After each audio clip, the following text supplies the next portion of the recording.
একাত্তরের মানবতা বিরোধী অপরাধের অভিযোগ দিয়ে পাতানো বিচারের সাথে জড়িতদের শাস্তির আওতায় আনার দাবি জানিয়েছেন জামায়াত নেতা এটিএম আজহারুল ইসলাম। কারামুক্তির পর নিজ এলাকা রংপুরের তারাগঞ্জে ঈদ পুনর্মিলনী অনুষ্ঠানে তিনি এ দাবি জানান। প্রায় 14 বছর পর নিজ নির্বাচনী এলাকার মানুষের সামনে দেয়া বক্তব্যে জামায়াতের সিনিয়র এই নেতা বলেন, যেসব অপরাধে তাকে সাজা দেয়া হয়েছে এর সাথে তিনি জড়িত নন।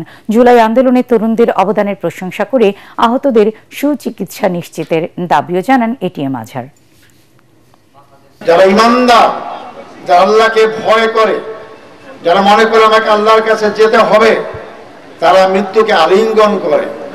কারণ এই আল্লাহর দিনের পথে কাজ করতে গিয়ে যদি ফাঁসির কাছে ঝুলি, নিঃসন্দেহে আল্লাহর পক্ষ থেকে একটা শাহাদাতের মর্যাদা দান করা হবে।